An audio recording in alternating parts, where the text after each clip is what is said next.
If you talk to a leftist, if you talk to a socialist, progressive, liberal, communist, anybody who really thinks we should play in the economy, there's one thing that they will repeatedly fail to bring up, and that is the knowledge problem. This is an idea that Friedrich Hayek made popular, that he talked about a lot, but it was originally brought up by Adam Smith.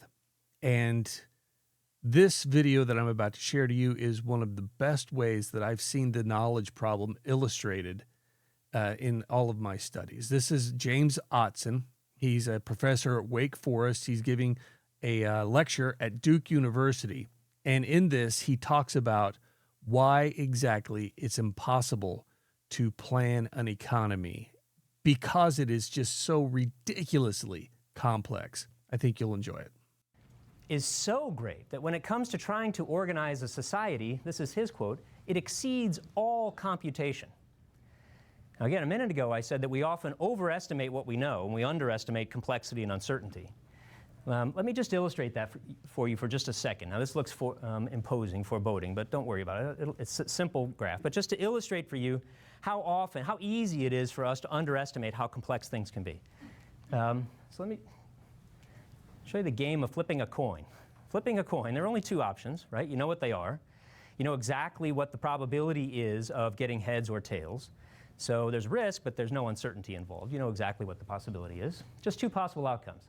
Now let's get just slightly more complex. Tic-tac-toe. Look at the number of total possible outcomes there are. Is that surprising to you?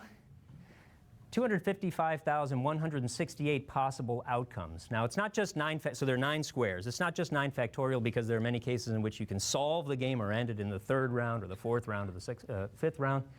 Subtract those out.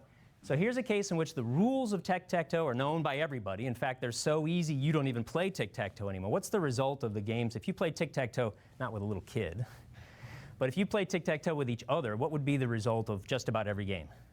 A draw. Right, it'd be a draw. So it's a fairly simple game. That's why you don't play it anymore. Fairly simple game, yet there's still 255,000 outcomes.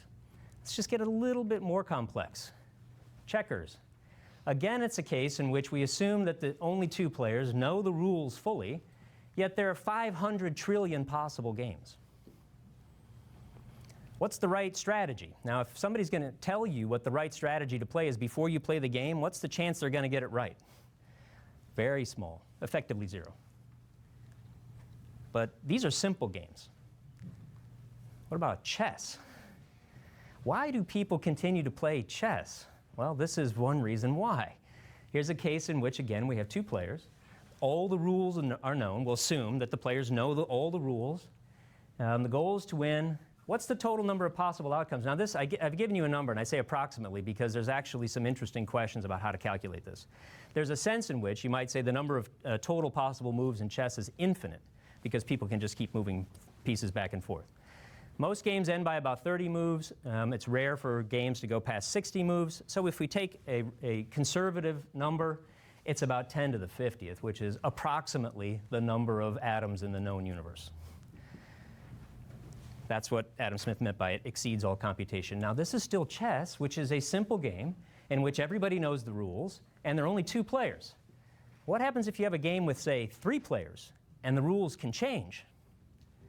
And new people can come into the game at any time, or other people can leave. How about running a business? You want to run a firm, even a coffee shop. Well, what are the rules? Some of them are known, so there's some laws you know you have to follow, but there are all sorts of things that change all the time. Think about regulatory findings. What will the regulations be on coffee shops next year? Not entirely clear. You won't know. So there's an element of uncertainty there. How many players are involved? It's indefinitely many, and it changes. Who are the people that we're dealing with? It's employees, customers, competitors. Who's your competitor? Is the other coffee shop the only competitor, or is it the bar down the street also a competitor? Now here I have as goal profit.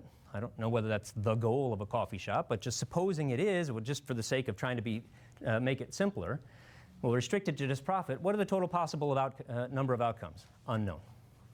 And indeed, probably impossible to calculate. But we're not even there yet. How about running an economy? What are the rules involved there? Some of them you might know. All sorts of them change all the time. And the larger the scale gets, if you're talking about a globalized economy, you have rules and regulations in multiple countries that change all the time, and that's not even talking about customs and mores, customs in the sense of the way people behave, mores, how many players.